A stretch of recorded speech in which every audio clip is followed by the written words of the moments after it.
সুতরাং ইসরায়েল ইচ্ছা করলেই আপনার এটাকে মানে ভায়োলেশন করবে এমনটা নয়। ইসরায়েল ভায়োলেশন তখনই করবে যখন মার্কিন যুক্তরাষ্ট্রের গ্রিন সিগন্যাল থাকবে। ইরানের সঙ্গে যুক্তরাষ্ট্রের বহুল প্রতীক্ষিত যে চুক্তি, যেটা আমরা বলছিলাম, এখন এটাকে বলা হচ্ছে ইসলামাবাদ MOU, সেটা স্বাক্ষরিত হতে যাচ্ছে সবকিছু ঠিকঠাক থাকলে সেটা শুক্রবার, এবং বলা হচ্ছে এরপরে খুলে দেওয়া হবে হরমুজ প্রণালী।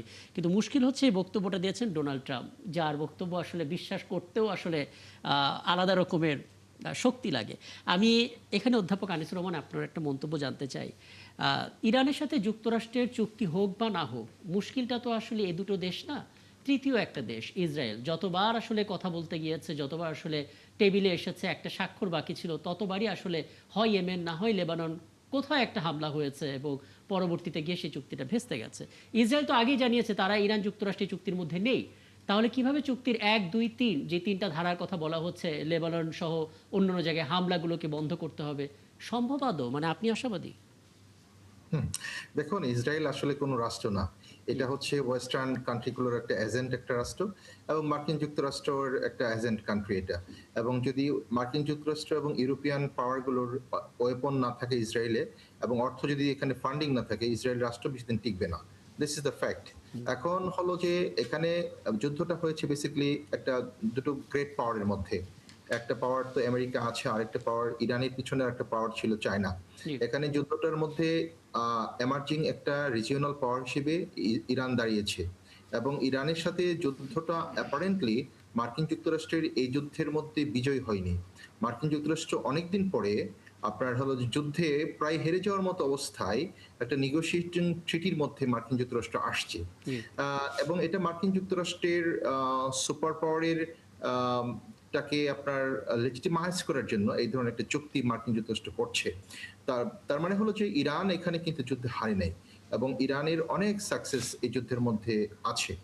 এবং ইরান এবং মধ্যপ্রাচ্যের অন্যান্য যে সমস্ত রিজিওনাল কান্ট্রিজ গুলো আছে, তার মধ্যে আপনার এই চুক্তির পিছনে কিন্তু অনেকগুলো অ্যাক্টর কাজ করবে। শুধু পাকিস্তান আছে এমনটা বলা যাবে না, এর পিছনে অন্যান্য কান্ট্রিগুলো আছে।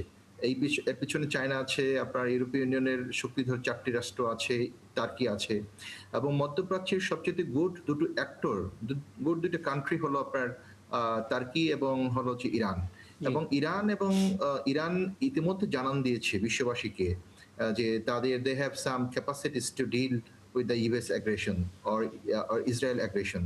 ইরান এবং তবে এই যুদ্ধটা আমাদের জন্য স্বস্তি, মানে এই যুদ্ধের অবসানটা বা শান্তি চুক্তিটা বিশ্ববাসীর জন্য একটা স্বস্তির কারণ হয়ে দাঁড়াবে। কারণ হলো যে কি ধরনের অর্থনীতির মধ্যে বিশ্ব অর্থনীতি, না, বিশ্ব না, জ্বালানিতে না, অধ্যাপক প্রভাব আনিসুর রহমান, পড়েছে। আমি একটু থামাই আপনাকে। মানে নিঃসন্দেহে চুক্তিটা হলে শুধু আমাদের না, গোটা বিশ্বের জন্য আসলে একটা স্বস্তির কারণ হবে, কারণ কেউ যুদ্ধ চায় না, সবাই শান্তি চায়।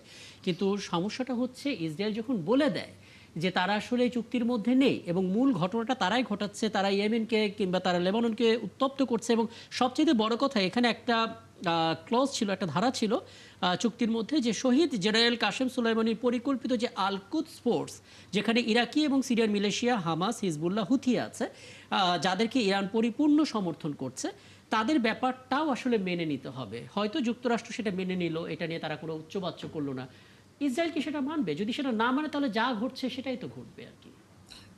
হুম, সেটা একদিকে আপনার পারসেপশন ঠিক আছে, জি। বাট ইসরায়েল হঠাৎ করেই আপনার without the assistance of USA এবং ইউরোপিয়ান পাওয়ার এখানে মধ্যপ্রাচ্যের ইসরায়েল যা ইচ্ছে তা করতে পারবে না।